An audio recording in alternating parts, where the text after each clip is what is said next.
Yo,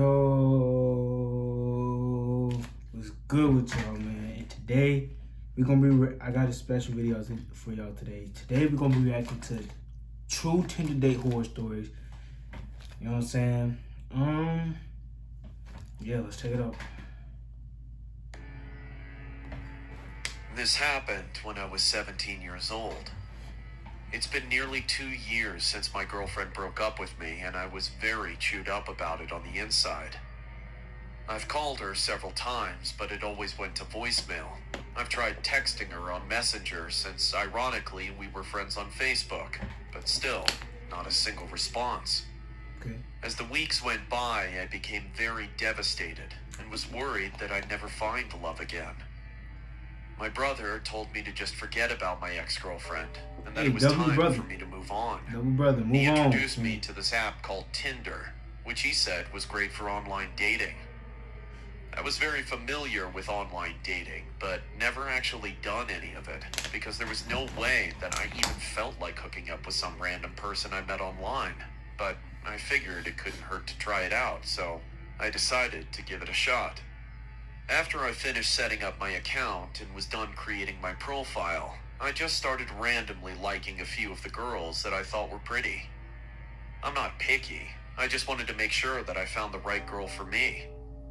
A few weeks later, I've had already received my first match on Tinder. Her name was Robin. She had blue hair, freckles, and beautiful amethyst purple lips. According to her profile, she had the same interest in the stuff I was into. And was even around the same age as me. Even better, she lived in the same town as me. By the way, I live in Memphis, Tennessee. We started having a friendly group chat on Tinder, which was going well. Her message said, "You may not know me, but we went to the same high school."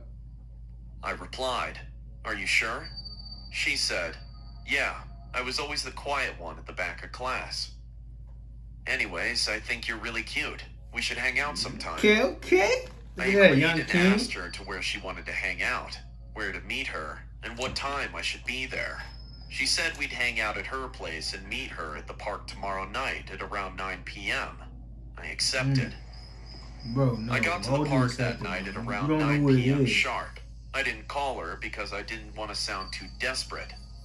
Some time passed, and I finally decided to call her to no response.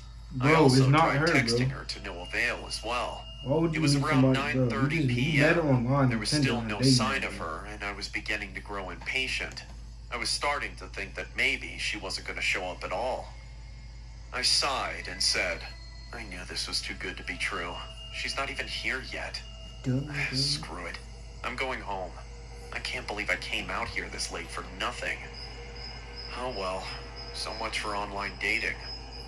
I was about to start my walk home when suddenly I saw a black convertible pull up to my location. The car stopped right in front of me, and the window rolled down, revealing a creepy-looking old man who was probably in his mid-30s. He gazed at me with a weird smile and asked, "You going somewhere, kid?" I responded, "Yeah, I'm going home." Yeah, I'm just headed home."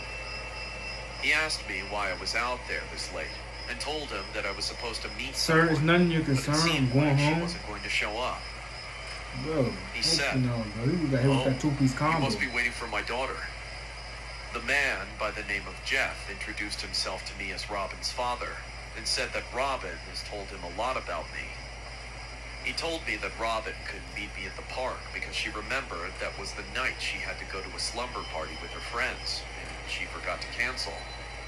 He told me she wouldn't be home till 11 o'clock, and that's when I knew my night was a bust. He apologized and offered to give me a ride home. I knew it was going to take too long for me to walk, so I accepted. It was going to be a long drive, but luckily I knew all the shortcuts to my house. I told him where I lived and how to get there as I got into the car. After a few minutes, I was feeling tired from being out so late, so I closed my eyes for just a few short seconds and dozed off. Why would you? Not long afterward, I awoke. Feeling a little drowsy, I rubbed my eyes and realized that I was still in the car.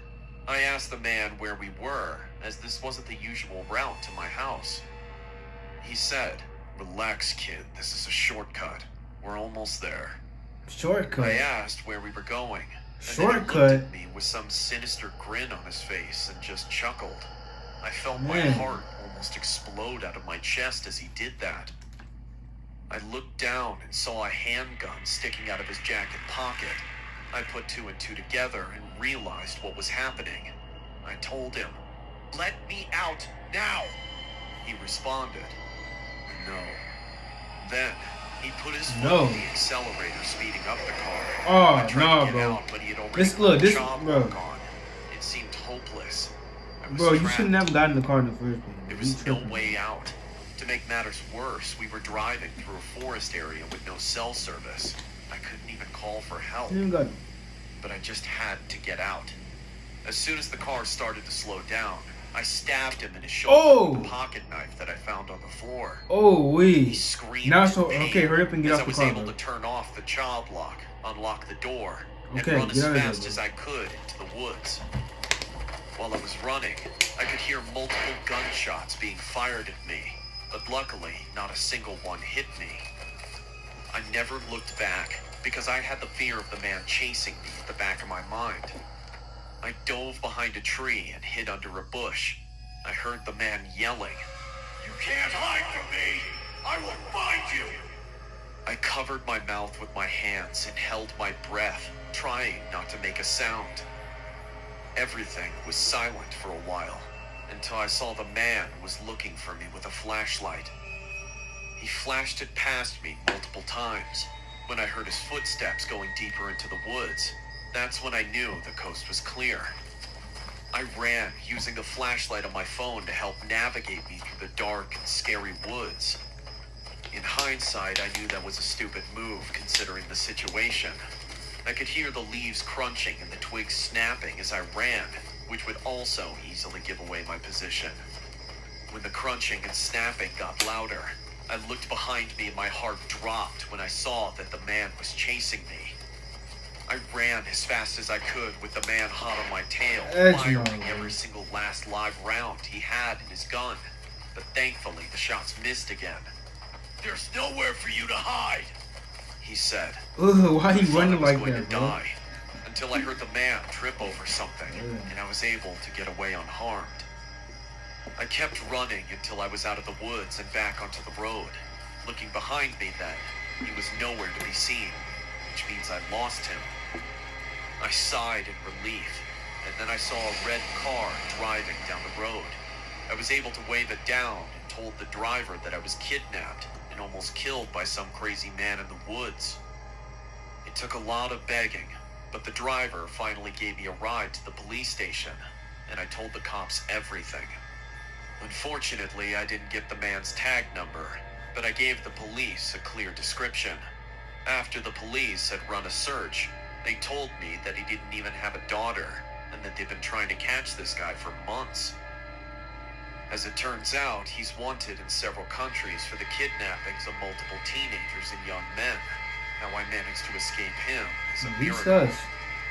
The officers kindly gave me a ride home, and I didn't tell anyone what happened except my brother. The man was never found, nor was he ever caught, and they say he's still out there, even to this day, which scares me the most. What's even worse is that I stupidly gave him my address, so Oh who knows no, if he bro. might You try to shouldn't. kidnap Oh me my again. God, bro. What was you Needless to thinking, say, bro? my days of using Tinder weren't over after that. The whole incident just made me a lot more cautious from there on out.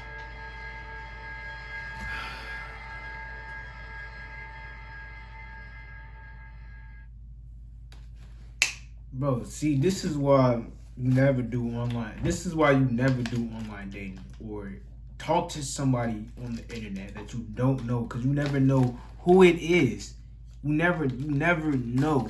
It could be a crazy sick person. Listen, y'all, just be careful. Listen, don't ever try. For my advice, do not try to get on the internet talking to someone, a stranger that you don't know. Man, especially with these weirdos out here, man, y'all gotta be safe, man. Especially, y'all stay safe for real. With these weirdos and sickos nowadays in this new generation, bro. It's tough, bro. That's tough.